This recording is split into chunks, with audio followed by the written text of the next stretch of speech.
For generations, Atlantis has been labeled a myth, a symbolic tale meant to teach moral lessons rather than preserve real events. But ancient civilizations didn't treat knowledge the way modern society does. They didn't invent stories to explain the world, they encoded memory to protect it. When writing materials were fragile and catastrophic events were common, truth was preserved through oral tradition, priesthoods, and sacred records. Atlantis fits perfectly into that system of remembrance. The idea that Atlantis was remembered rather than imagined begins with how ancient knowledge was transmitted. Information was passed down through initiations, mystery schools, and lineages sworn to accuracy.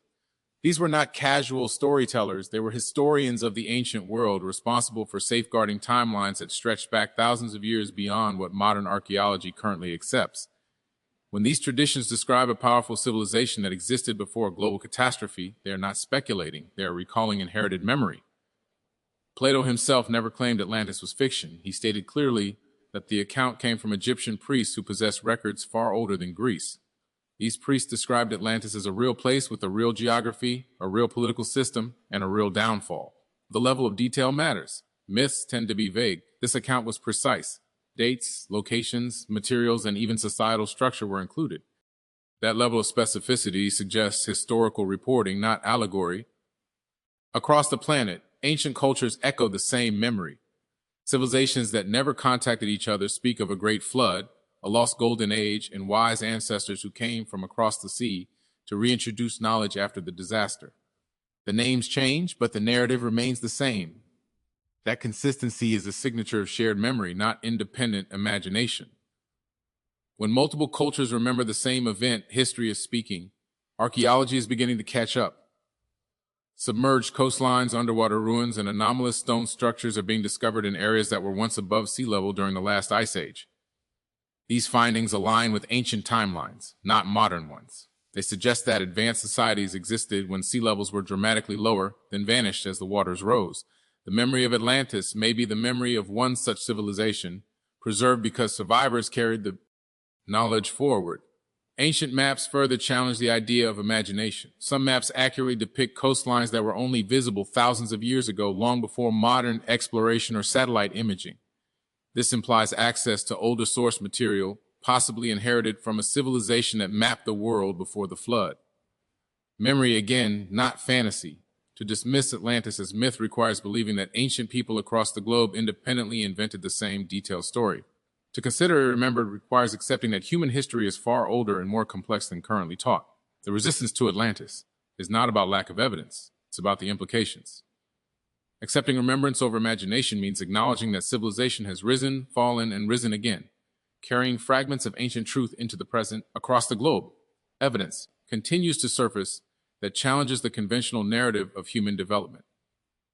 Instead of a slow, linear progression from primitive societies to advanced civilizations, the data increasingly suggests a far more complex story, one that includes the rise and fall of an advanced global civilization long before recorded history officially begins.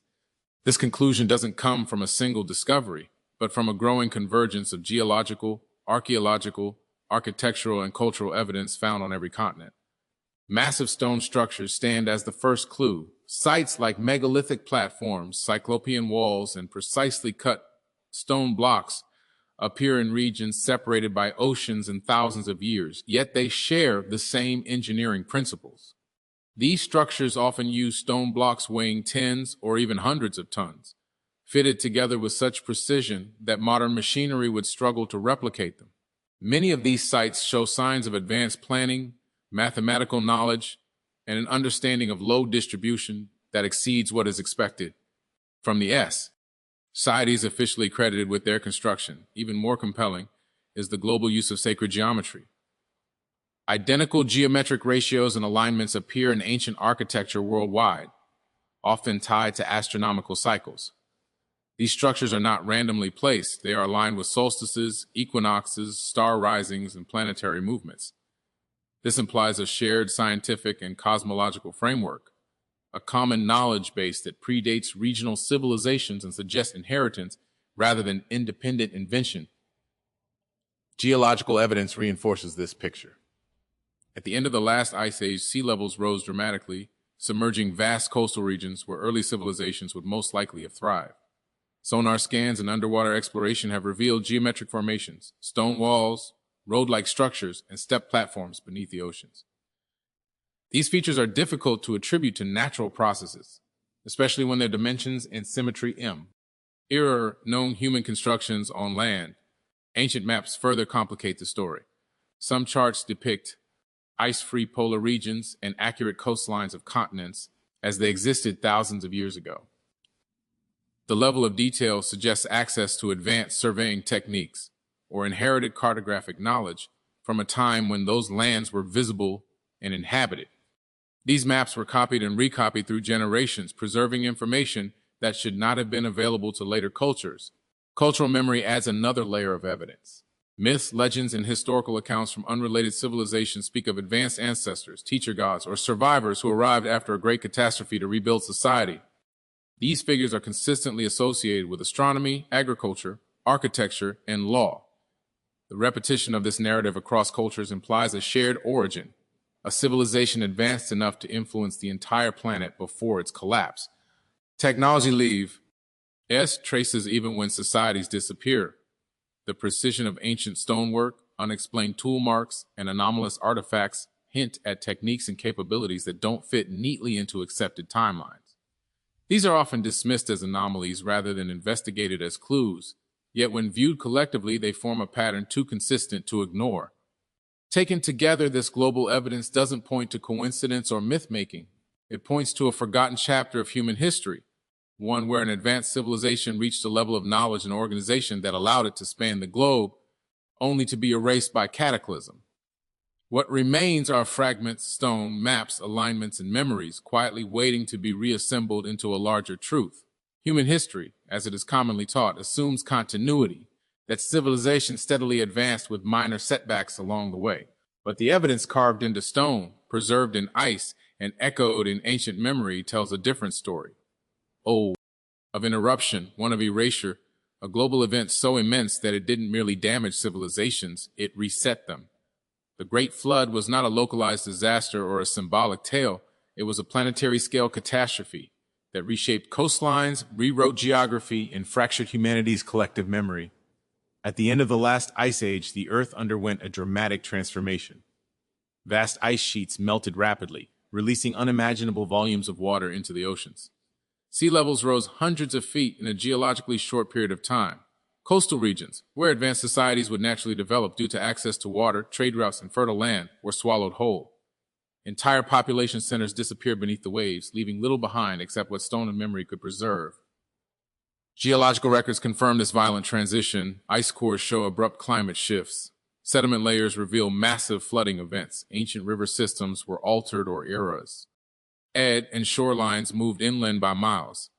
This was not a slow adaptation, it was a shock. For any civilization living at the time, survival would have meant chaos, displacement, and loss on an unprecedented scale. What makes the Great Flood so significant is not just the physical destruction, but its effect on knowledge. Advanced civilizations rely on infrastructure, specialization, and continuity. When those systems collapse suddenly, knowledge doesn't vanish instantly, but it fragments. Survivors carry pieces of what once was, often stripped of context, tools, and resources needed to maintain advanced technologies. Over generations, what was once science becomes ritual, and what was once history becomes myth. This explains a global mystery, why ancient civilizations appear suddenly in the archaeological record with sophisticated knowledge already in place. Agriculture, astronomy, architecture, and mathematics emerged not as crude experiments, but as fully formed systems. This makes SE and SE if they were not invented from scratch, but inherited from a previous world, one that no longer existed. Flood narratives appear across nearly every ancient culture on Earth. These stories are remarkably consistent. A great deluge, a warning ignored or heeded, a small group of survivors, knowledge preserved, civilization reborn. These accounts are not identical because they were not copied from one source. They are regional memories of the same global trauma, filtered through different languages and cultures. The persistence of this story suggests it was too important to forget. After the floodwaters receded, humanity was forced to rebuild with far fewer numbers and limited resources. Stone tools replaced advanced technologies that required complex supply chains. Oral tradition replaced written records that had been destroyed. What survived were the essentials: astronomical knowledge for planting, architectural principles for stability, and moral frameworks to prevent the mistakes believed to have caused the collapse in the first place. This reset explains why megalithic structures often appear older and more advanced than the civilizations officially credited with building them. Later societies inherited these structures but lacked the original knowledge to replicate them at the same scale or precision. They became caretakers of remnants rather than creators, adding their own layers of culture onto foundations laid by an earlier age.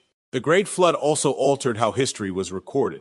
Survivors were more concerned with survival than documentation. Over time, timelines compressed. What happened over thousands of years became remembered as happening over hundreds. The deep past faded into symbolic language because exact dates and measurements were lost. Yet the core truth remained intact. There was a world before, and it ended. To accept the flood as a historical reset is to accept that modern civilization is not humanity's first attempt, but the latest item. It means that progress is not guaranteed, and advancement does not make a society immune to collapse. The Great Flood stands as the dividing line between two worlds, one remembered imperfectly, and one still struggling to understand what it inherited. When Atlantis is described as advanced, the word is often misunderstood. The advancement attributed to Atlantis was not limited to machinery or material power. It was a synthesis of technology and consciousness operating in harmony. This distinction matters because it reframes what progress truly meant in that ancient world. Atlantis is remembered not simply as a civilization with impressive tools, but as one that understood the deeper laws governing energy, nature, and the human mind. The technology of Atlantis is often inferred through what appears impossible by modern standards. Accounts describe structures built with immense stones moved and shaped with extraordinary precision. Rather than brute force, this suggests an understanding of natural forces, sound, vibration, resonance, and magnetism. These are not mystical ideas, but principles now being rediscovered by modern physics. A society that mastered frequency and resonance could manipulate matter in ways that appear miraculous to a civilization reliant on combustion and mechanical leverage. Energy production in such a society would not resemble modern fossil fuel dependency. Ancient descriptions imply clean, abundant energy drawn from natural sources, possibly geothermal, crystalline, or electromagnetic in nature. This would explain how large-scale construction and transportation could occur without leaving the pollution signatures expected from industrial activity. A civilization aligned with planetary energy would leave fewer scars, making its physical remnants harder to detect thousands of years later. Yet the defining feature of Atlantis was not its external technology, but its internal development. High consciousness implies a culture that prioritized awareness, ethics, and collective responsibility. Knowledge was not separate from morality. Power was not divorced from wisdom. Education would have focused on both the intellect and the inner self, training individuals to understand their relationship to the natural world and to each other. This balance is what allowed technology to serve civilization rather than dominate it. This integration of consciousness explains the emphasis on sacred geometry and astronomical alignment found in ancient ruins attributed to Atlantean influence. Geometry was not decoration, it was a language that reflected universal patterns. Structures were built to resonate with Earth's natural frequencies and celestial cycles, enhancing both stability and human well-being. Living within such environments would influence perception, cognition, and emotional balance, reinforcing the society's spiritual framework. Atlantis is also remembered as a global civilization, not an isolated island culture.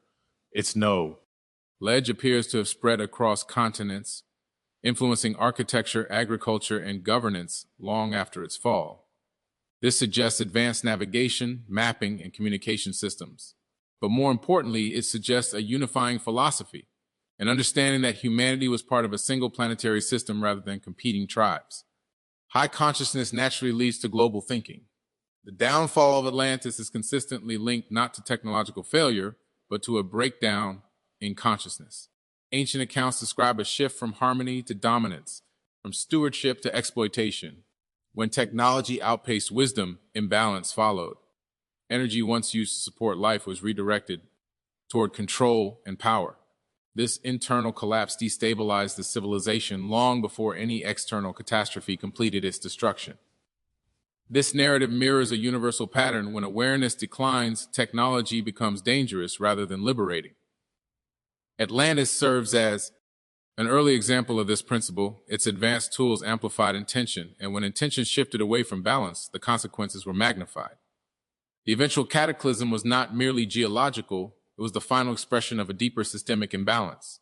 What survived Atlantis was not its machines, but its philosophy. Survivors carried fragments of knowledge to other parts of the world, seeding future civilizations with astronomy, mathematics, architecture, and spiritual insight. Over generations, this knowledge degraded without the original consciousness framework to support it. What remained were rituals without context and technologies without understanding. Atlantis represents a reminder of what civilization can achieve when inner and outer advancement evolve together. It challenges the modern assumption that progress is measured only by speed, power, and consumption. Instead, it suggests that true advancement requires awareness equal to capability. The memory of Atlantis endures not because of what it built, but because of what it understood and what it lost when that understanding faded.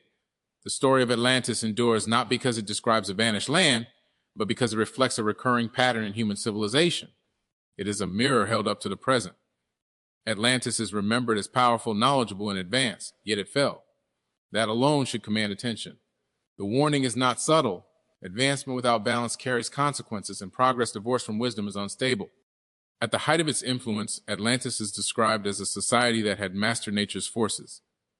Its people possessed technologies capable of reshaping landscapes and energy systems that could amplify human intent. But technology is never neutral. It magnifies the consciousness of those who wield it. When a civilization's values shift, its tools become instruments of imbalance rather than harmony. The warning of Atlantis begins precisely at that point of transition. Ancient accounts consistently describe a moral and spiritual decline preceding the fall. This decline did not occur overnight. It unfolded gradually as comfort replaced awareness and power replaced responsibility. What was once used to support collective well-being began to serve individual ambition. Hierarchies hardened. Control replaced cooperation. The society did not collapse because it lacked intelligence. It collapsed because it lost restraint. This pattern is deeply relevant today. Modern civilization possess technologies that rival mythic descriptions of ancient power. Energy can be released at the atomic level. Information moves instantaneously across the planet. Artificial systems now replicate decision-making once reserved for human judgment. Yet ethical development has not kept pace with technical capability. The same imbalance that ended Atlantis is visible again, tools evolving faster than wisdom. Atlantis warns that environmental harmony is not optional. Ancient descriptions emphasize that the civilization was once aligned with natural systems. Its downfall followed ecological disruption, whether symbolic or literal. When a society treats the planet as an object to be dominated rather than a system to be maintained, destabilization follows. Rising seas, shifting climates, and geological stress are not merely natural events, they are feedback mechanisms. Atlantis reminds us that the Earth responds to how it is treated. The warning also applies to social cohesion. Atlantis is said to have transitioned from unity to division. As power concentrated, empathy diminished, knowledge became restricted, inequality grew. These fractures weakened the civilization internally long before any external catastrophe occurred. Collapse often appears sudden, but it is usually the final act of a long internal decay. This is a crucial lesson for the present, where polarization and concentration of power threaten systemic stability. Another dimension of the warning lies in memory itself. Atlantis was lost not only physically but historically. Knowledge vanished because it was not sufficiently decentralized or preserved. When systems depend on a narrow group to maintain continuity, they are fragile. The present world relies heavily on complex infrastructures that few understand and fewer control. Atlantis cautions that resilience requires shared knowledge, adaptability, and redundancy, not blind dependence on centralized systems. The story also warns against arrogance. According to tradition, the Atlanteans believed their mastery made them invulnerable. This illusion of permanence blinded them to warning signs. Civilizations rarely recognize collapse while they are inside it. Confidence becomes complacency. Innovation becomes excess. Atlantis serves as a reminder that no society is exempt from natural law, regardless of how advanced it believes itself to be. Most importantly, Atlantis warns that consciousness is the true foundation of civilization. Infrastructure, technology, and governance are secondary expressions of underlying values. When awareness declines, systems degrade. When empathy erodes, power corrupts. The fall of Atlantis is not simply a historical curiosity. It is a lesson encoded in memory to be activated when humanity reaches a similar threshold. The present moment reflects many of the same conditions described in the ancient warning: immense capability, accelerating change, environmental strain, and ethical uncertainty. Atlantis is not a prophet, sigh of doom, but a choice point. It suggests that collapse is not inevitable but conditional. The difference between repetition and transcendence lies in whether humanity integrates wisdom at the same pace as power. Atlantis remains relevant because it speaks across time, reminding us that civilization is not judged by what it can build, but by how consciously it chooses to use what it builds.